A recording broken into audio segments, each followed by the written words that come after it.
What's up, guys? Rob, all things wood, heat, and maple. Last year, down the road from me, this was sitting out in front of someone's house. I've got the plastic cover for this. The blade was toast. It was beat to hell. I bought a new belt. I bought a set of idler pulleys and a blade. And I think I'm probably into it, maybe 50 bucks, something like this. Right now, I've got it Rube Goldberg style.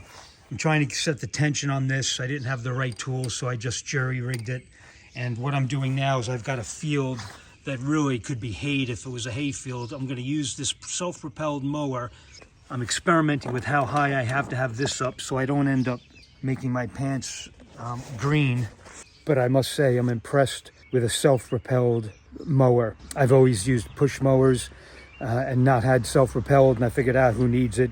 It's a game changer. I just did all this, and it was a long cut. I'll show you what I'm up to in the meadow next to my house. It's a learning curve using this, but it's a real game changer. Check this out. Tell me what you think about what I'm doing, cutting down this meadow for the first time this spring. It's like around, the end of May. People across the street with a big hay field have already started haying. So at that time of year, that's how high the grass is. So this is the rest of the meadow. I started this just a little while ago. You can see how tall it is.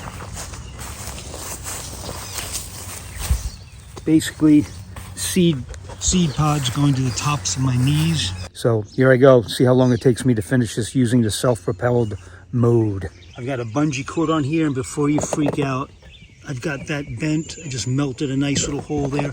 This way I can adjust how high I need this. Got the exit right there. And if I have this set correctly, again, I won't be wearing all this chlorophyll. I've got this end zip tied down for now. Again, it's not a lot of whip here, and if anything breaks, it's not going to hit me in the face. It'll go that way if this comes off.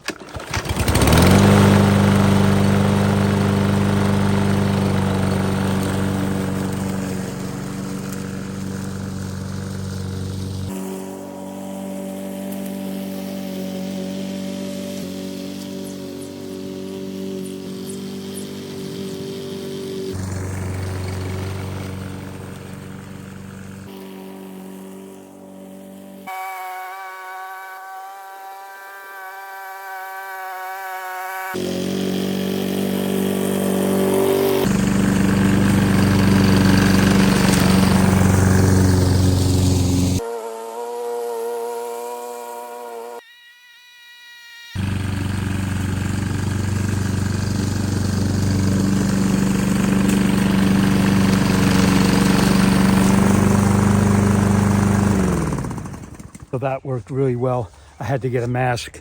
Depending on how thick the grass is, it kind of changes in different areas. I might go with a half cut, or I go right through it with a full center cut, but either way it works. And now I've got the wheels set at the highest level, so I can just get this cut down, and then the next time I have to do the lawn, I can bring it down a little bit lower, and it's going to be easy. I won't have to fight with anything, just go lickety-split. We're not keeping our lawn like a manicured grounds as long as it's cut. If I had a brush hog, I'd let this grow up and then cut it down with the brush hog, but I don't.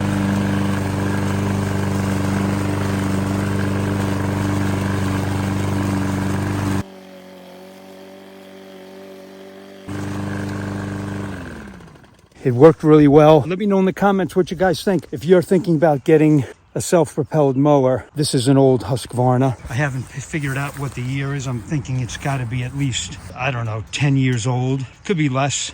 That's it for the main part. That was probably about 20 minutes, if that. It was actually pretty quick. I forgot to time it. One of the problems when you're trying to make content, when you're also trying to work. Very happy with it.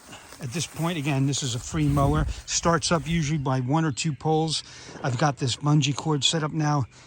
I was pulling it up when I hit the heavy stuff to move this, letting it go once the shorter grass came in. That's it.